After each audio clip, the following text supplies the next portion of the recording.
I found out my girlfriend cheated on me at my own birthday party, in my own apartment, with the one friend I would have trusted to hold my keys if I ever blacked out.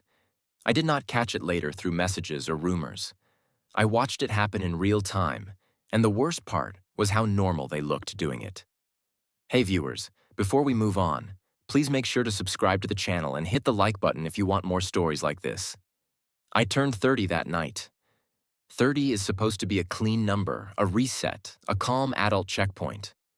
I was not trying to do anything big. I did not want a surprise. I did not want some rented venue with a neon sign and a tab that made you feel guilty for having friends. I wanted a simple night, a few people, music in the background, food that was good enough. Everyone leaving before midnight with that warm, satisfied feeling that you still have a life. My girlfriend said she wanted it to be special anyway. Her name was Tessa. We had been together just over 3 years, long enough that our arguments were mostly about dishes, calendars, and how we said things, not about whether we loved each other. She had that social confidence that made everyone assume she was the organized one, the fun one, the glue. I was the steady one. I worked, paid on time, fixed stuff, carried the heavy things, handled the boring parts. She handled the mood. My friend was Mason. We met freshman year in college. He was the guy who could turn a Tuesday into a story. He had that effortless charm that made him seem harmless. If he showed up late, you forgave him. If he borrowed $20, you forgot about it. He was always a little chaotic, always a little lucky. People called him a good time. I called him my brother when I introduced him to people. That part is hard to admit now. The party was at my apartment. We had moved into that place together, but it was my name on the lease. It was the first place that ever felt like mine. Neutral walls, a small balcony, a living room that never looked big enough until you filled it with people. I had spent the whole week cleaning like a man trying to prove something. I vacuumed corners, wiped cabinet handles, scrubbed the bathroom sink until the chrome actually looked like chrome. Tessa told me I was being extra. She said nobody cares. She said it was cute. Then she told me to go pick up the cake, like I was a step in the plan. I did, because that was how our relationship worked. She set the vibe, I made sure the logistics did not collapse. That Saturday started with her in a good mood. She woke up early, put on music, lit a candle that smelled like expensive soap, and walked around our apartment with her phone in her hand, sending messages to people like she was running an event. I heard her say my birthday out loud 3 times, like she was practicing ownership of it. "We are doing your birthday right this year," she said. "You deserve it." I believed her. I did not think to question it. Mason came by around 3 to help set up. That was normal too. He lived 20 minutes away, and he was the friend who would show up for physical tasks as long as it involved a beer afterward. He walked in with a bag of ice and a case of hard seltzer. He slapped me on the back and said, "30 looks fine on you." He called Tessa birthday queen as a joke, and she laughed like it was a compliment. I noticed that laugh. I filed it away, but I did not understand why. We spent the next hour moving furniture, clearing space, putting snack bowls on the counter. Tessa kept changing the playlist, trying to find something that sounded like our lives were cooler than they were. Mason kept making jokes, and I kept thinking how lucky I was to have people. The first guests arrived around 7. My cousin Noah showed up with his girlfriend and a bottle of bourbon. 2 co-workers came with a gift bag that probably had a candle in it. Tessa's friends arrived in a wave, dressed like it was a rooftop party instead of a 3rd-floor apartment. Someone brought a disposable camera, like we were about to live in a memory on purpose. It was loud fast, laughter bouncing off walls. People asking me the same questions. How does it feel to be 30? Any big plans? Do you feel old? Someone turned the music up. Someone opened the balcony door and let city air in. For a while, it was exactly what it should have been. Tessa floated through the rooms like she was hosting a show. She touched shoulders. She hugged people longer than necessary. She smiled at me across the room and mouthed happy birthday like she was checking the box. She kissed me once, quick, and then got pulled into a conversation again. Mason was everywhere, too. In the kitchen pouring drinks, on the balcony telling a story, in the living room making a joke that made everyone look at him like he was the main character. At one point, my coworker asked how long I had known Mason, and I said over a decade, like it meant something permanent. Around 9, Tessa brought out the cake. She had candles shaped like a 3 and a 0. Everyone sang, someone filmed it. I made a wish that I never admit out loud, because it is embarrassing how simple it was. I wished for peace. I wished for a year that felt stable. I wished for the kind of love that does not embarrass you when people are watching. I blew out the candles and everyone cheered. Tessa kissed my cheek and whispered, "You are stuck with me." Mason clapped louder than anyone. I remember the warmth in the room. I remember thinking maybe I was wrong about life getting harder. Maybe it just gets clearer. Then my phone buzzed. Not a text. A notification from my bank app, because I had a habit of checking balances when I was anxious and my phone had learned to be helpful. It was nothing important, just an automated notice about a deposit from my paycheck. But I saw it and my brain did what brains do. It reminded me of something. The extra hours I had worked the last 2 weekends. The overtime I had picked up because we were behind on rent after Tessa had missed a payment, waiting for a client to pay her. The way she had called it temporary. The way she had said she would catch up. I stared at the screen and the party sound got distant for a second.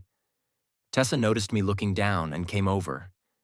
She asked if everything was okay. I said yes. I said just a work thing.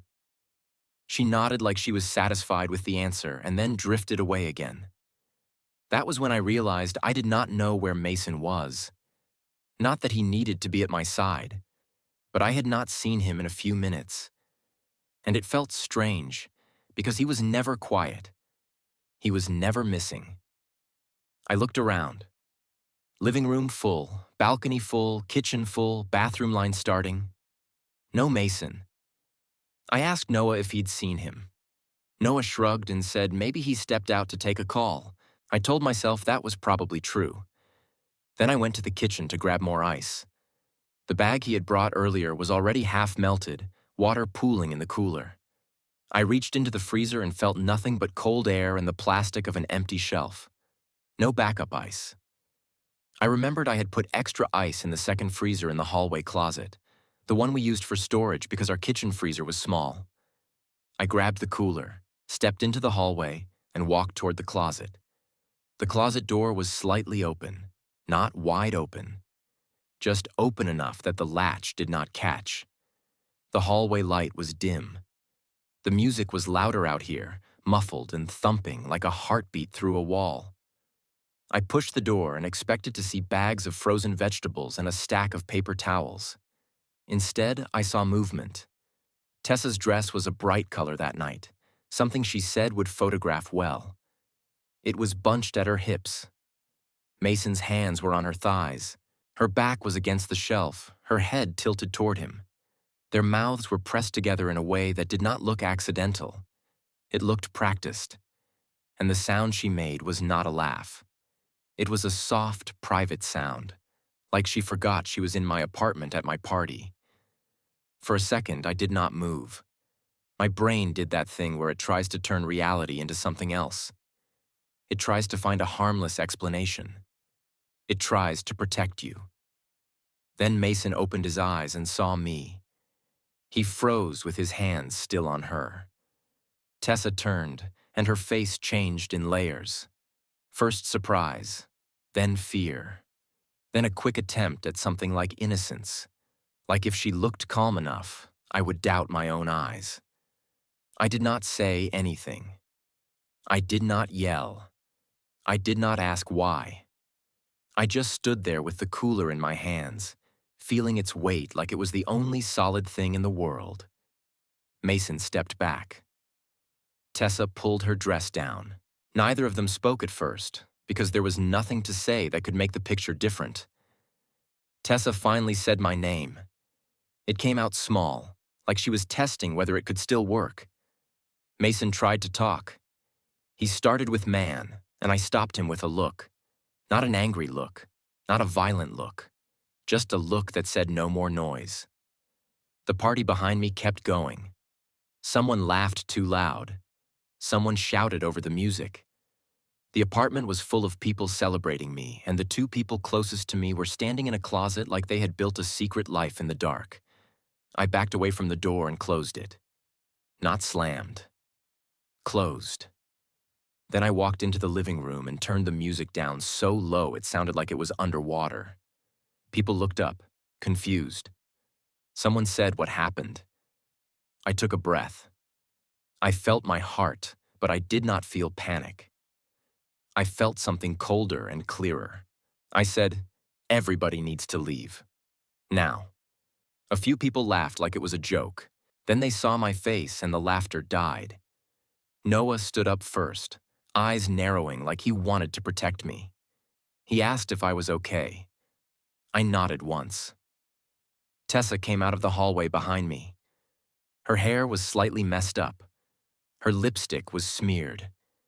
It was obvious if you were looking for it, but most people were not. Most people were still trying to figure out what kind of moment this was. She tried to speak. She tried to take my arm. I stepped away. I repeated, "Everybody out, please." People started moving. Slowly at first, then faster, like a current.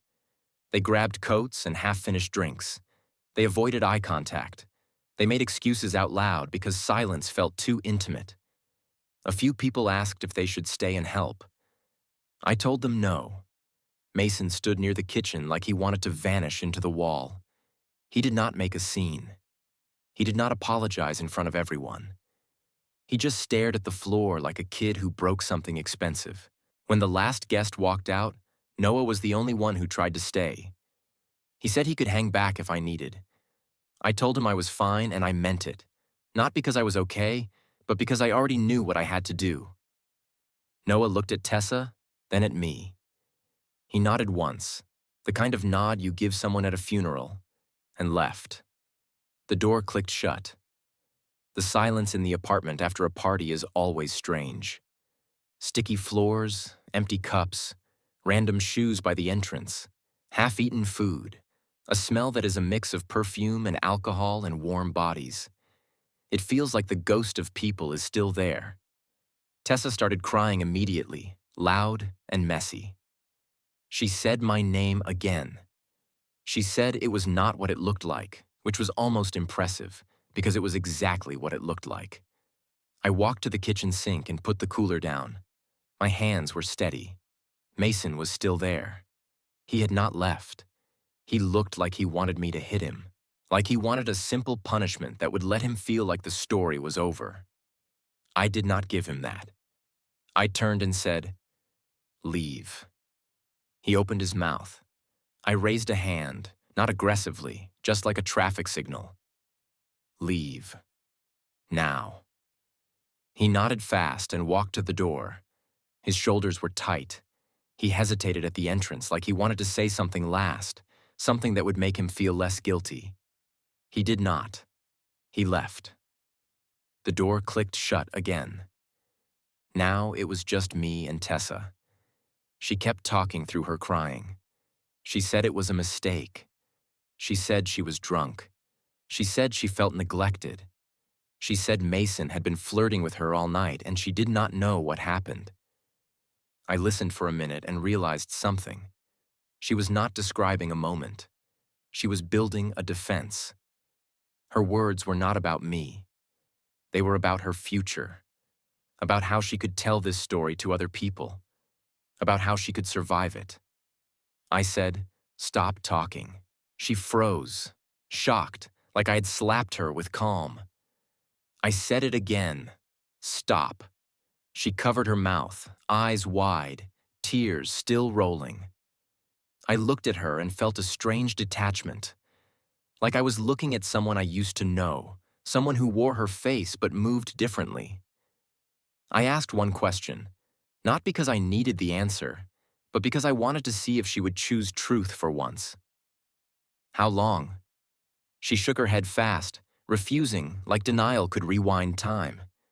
I asked again, "How long?" She whispered, "It is not like that." I waited.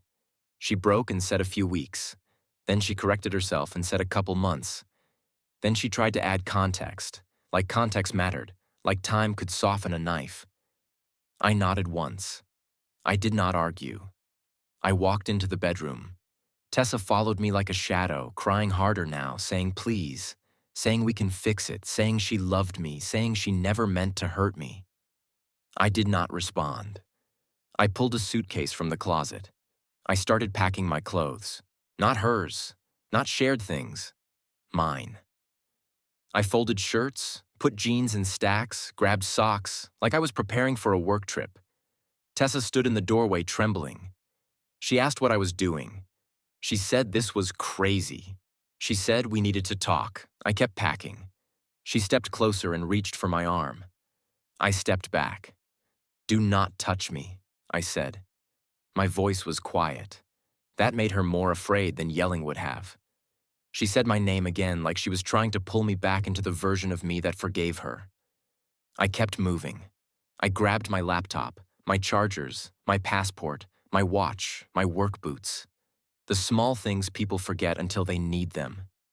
Then I looked at the dresser and saw a photo of us from last year. A trip to a lake. She had her head on my shoulder and her eyes were closed like she trusted me completely. I picked up the frame and set it face down. Tessa started begging. She said she was sorry. She said it did not mean anything. Mason meant nothing. She said she would cut him off. She would do therapy. She said she would do anything. I zipped the suitcase.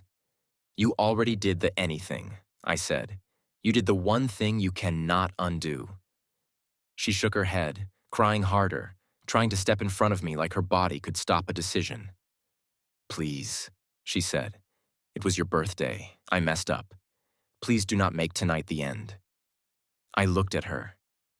"Tonight was not the end," I said. "Tonight is when I finally saw the truth." She tried to speak and I turned away. I did not want to watch her perform regret. I had watched her perform love for years. I did not trust her acting anymore. I grabbed my duffel bag from under the bed and filled it with whatever was left. Toiletries, a hoodie, a book I was halfway through. I walked to the living room. Tessa followed, still crying, still talking. The apartment looked like a crime scene made of normal life. Confetti on the counter from the cake. A balloon that said 30 drifting near the ceiling. A pile of gifts that suddenly felt like props. I went to the kitchen drawer and pulled out a notepad. Tessa asked what I was doing now, voice shaky. I wrote a note, not long, not poetic, not cruel. I wrote, "You made a choice. I am making mine." I left it on the counter right beside the cake. Then I took my bags and walked toward the door. Tessa ran in front of me and blocked it. She looked like she wanted to collapse, like she wanted me to catch her. She said, "Where are you going?" I said, "Somewhere you cannot reach." She said, "You cannot just leave." I looked at her and said, "I can." She stepped aside like her legs had finally accepted it. I walked out. I did not have a dramatic plan. I did not have a revenge speech. I had a car and a quiet mind that had turned into stone. I drove to a 24-hour grocery store and sat in the parking lot with the engine off, just breathing. My hands did not shake. My throat did not close. I felt pain, but it was behind glass, like I could see it without drowning in it. My phone started buzzing immediately. Calls, messages, notifications. I did not answer. I turned the phone off. I slept in my car for 2 hours, leaning back awkwardly because I did not want to go anywhere that felt like home. Home was contaminated. When the sun started coming up, I drove to my older sister's place. She lived on the other side of town. She had 2 kids and a husband who always looked tired, but her house was warm. She opened the door in sweatpants and a messy bun and took one look at me and said, "What happened?" I said, "It is over." She did not ask why. She did not ask if I was sure. She just stepped aside and let me in like she had been waiting for this. I slept on her couch for hours, deep, heavy sleep. The kind you get when your brain stops pretending. When I woke up, my phone was on again, and it was full of messages. Tessa had sent paragraphs. She had called 17 times. She had left voicemails I did not listen to. Mason had sent a message too, a long one. He said he was sorry. He said he hated himself. He said he did not know how it happened. He said he never wanted to hurt me. He said he would do anything to make it right. Anything except not do it in the first place. I did not reply. My sister made coffee and sat across from me. She asked if I needed her to come with me to get the rest of my things. I told her I would handle it. She looked at me and said, "Do not go alone." I told her I would not. 2 days later, I went back to the apartment at noon with Noah. We chose noon because I knew Tessa would be at work. She worked a flexible schedule from home sometimes, but she had told me she had to be in the office that day. I knew because I had watched her calendar more carefully than she watched my feelings. I walked in, and the apartment smelled like stale alcohol and something sour, like regret. The balloon that said 30 was still there, sagging now. The cake was half eaten. The candles melted into wax puddles.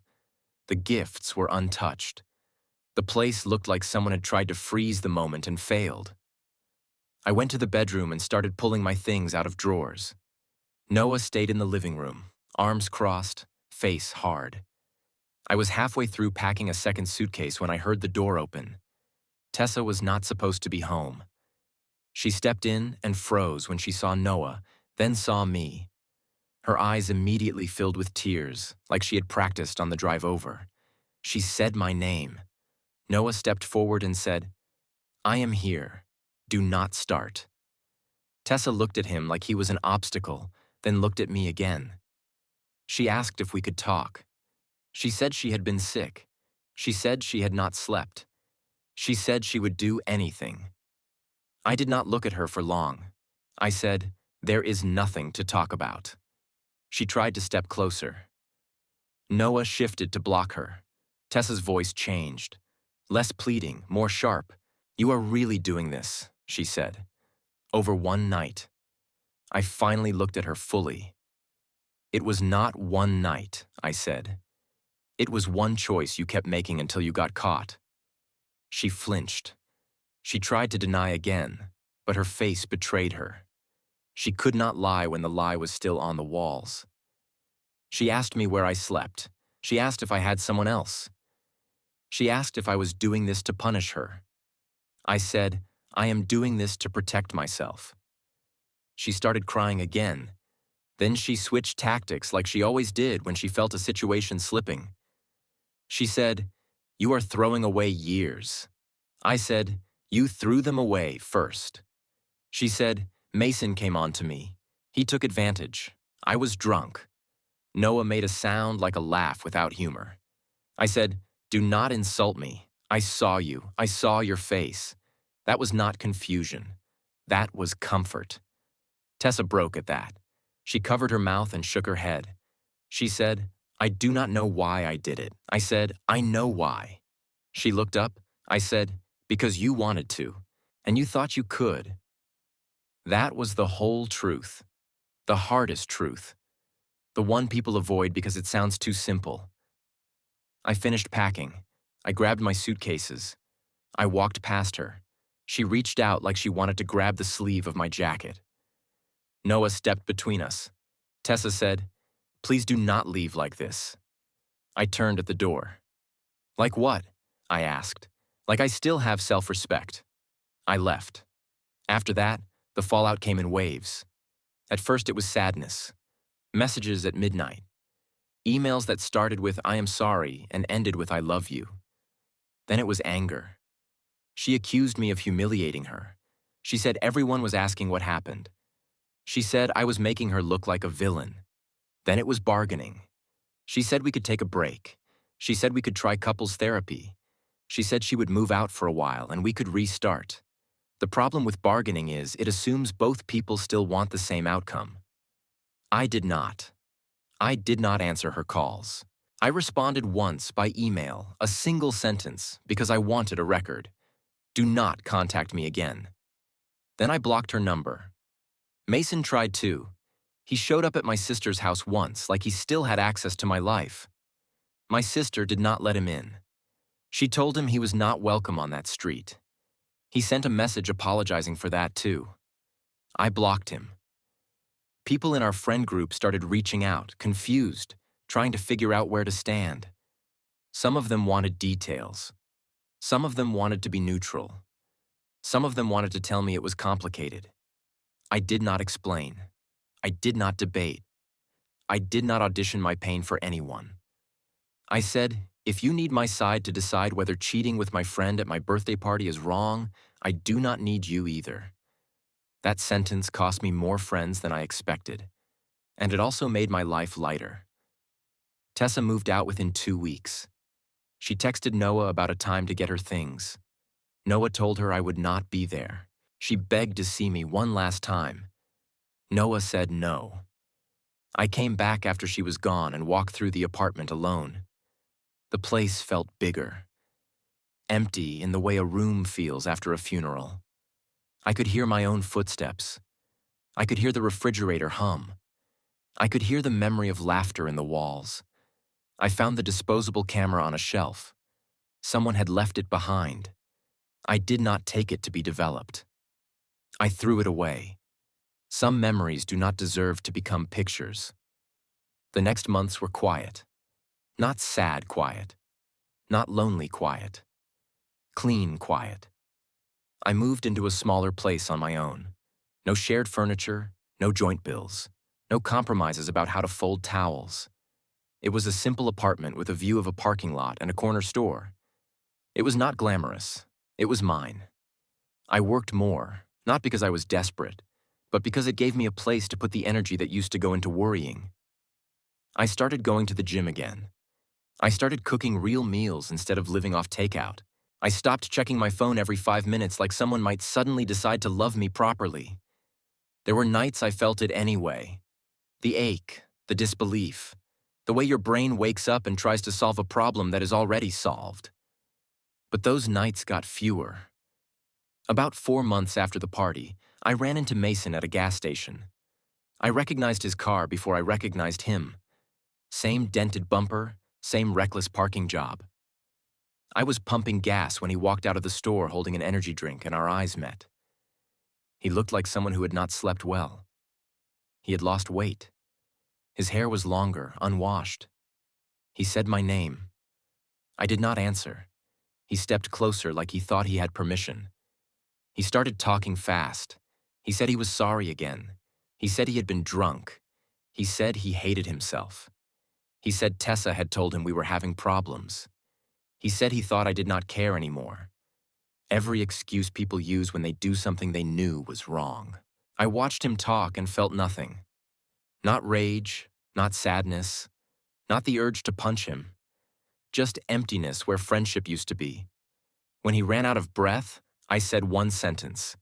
You did not ruin my life, I said. You showed me who you are. His face twisted like he wanted to argue, like he wanted a different label. I said, do not speak to me again. Then I got in my car and left him standing there. A few weeks later, I heard through Noah that Tessa and Mason were not even together. That part made me laugh in a way that surprised me. I had assumed, like a normal person, that if you blow up someone's life like that, it is because you are chasing something meaningful, even if it is selfish.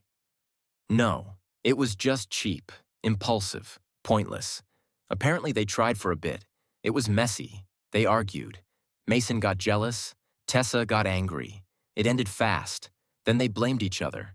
Then they tried to pull friends to their side. Noah said the friend group split. Some people stopped talking to Mason.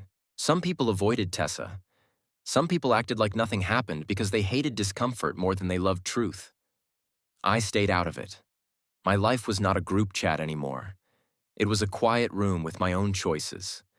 On my 31st birthday, I did not throw a party. I did not invite a crowd. I did not light candles in front of people who might secretly resent you. I took the day off work. I went for a long run. I ate dinner with my sister and her kids. They sang to me badly and laughed and smeared frosting on my face. It felt real. Later that night, after I got home, my phone buzzed with an email from an address I recognized. Tessa. The subject line said, "Happy birthday." I stared at it for a long time. Then I opened it. It was short. She said she was sorry. She said she understood now that she had been selfish and cruel. She said she had been trying to fill something in herself with attention and validation. She said she had lost friendships and trust, and she deserved it. She said she hoped I was happy. She said she hoped I found someone who would choose me with no hesitation, in every room, at every party, at every moment. I did not reply. I did not need to. I deleted the email. Not out of anger, out of closure. Because the truth is, the version of me who needed her apology died in that hallway closet, holding a cooler, watching his life break.